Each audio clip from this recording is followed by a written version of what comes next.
Welcome to Retirement Ramblings. I'm Scott, and today is day 109 on my countdown to retirement. So, in yesterday's video, I forgot to mention that I had sat down with my wife and reviewed my Bolden retirement plan that I created for us to make sure that she was on board with all of my assumptions and that she understood everything that was part of the plan. So we did that for about a little over an hour. She seemed to be okay at the end of that. She's going to reread it just to make sure that she understands everything that's in the plan, because it's like a 39-page document. But I went through, like I said, all of my assumptions, everything that's in there. So I think we're good to go with everything. She'll let me know if she finds something that she wants me to change. And then before I went to sleep last night, I made chicken salad for her. She likes chicken salad that has sliced grapes for sweetness and celery for crunchiness. So I mixed all that up and put it into a storage container and then set it in the fridge to chill so she could have it at any point that she wanted today. And then after that, I took a large porterhouse steak and I seasoned it and marinated it and then put it into a vacuum seal bag, and then I sealed it so that it would sit overnight in the fridge and we would be able to use it today. Then went to bed, and as it would happen, I actually got to sleep in today, which was a nice change. And then after my wife got up, I started the process of highlighting her hair.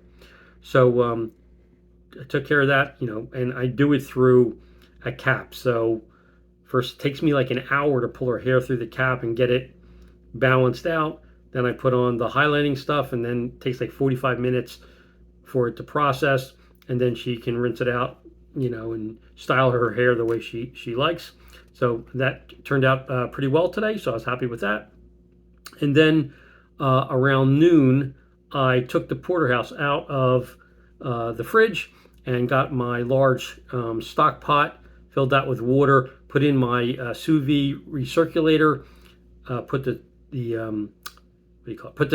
porterhouse steak in there, set it to 127 degrees, and then I'm going to let it run until it's time to make dinner.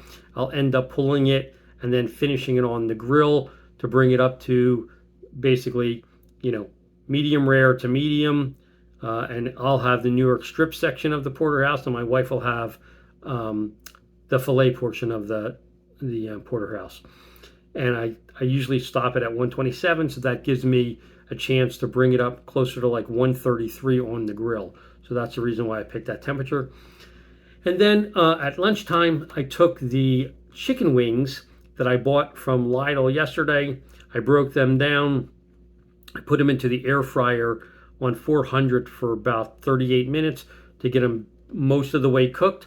And then I pulled them, added Frank's hot sauce all over the wings, and then finished them on our grill. And then we ended up having that for lunch. And then I watched a couple of old episodes of NCIS just to kind of chill out. And then I sat down on YouTube and watched 4 different videos, 2 videos on Medicare, one talking about Medicare Advantage versus traditional Medicare, and then another one comparing and contrasting Plan N against Plan G, just to get this person's point of view with regard to that. And then the other 2 videos I watched were on Roth conversions, and both of them go against conventional wisdom. So the links of all 4 of those videos will be in the description box down below if you care to check them out. And really, that's my day today. I'll probably watch a couple of more things before the end of today. And like I said, I'll be making the porterhouse later tonight for our dinner, but I don't really have any other significant plans for the day. So if you have any questions or comments, please leave them in the comment section down below, or drop me an email at myretirementramblings@gmail.com. Otherwise, I hope you have a great evening, and until tomorrow, take care.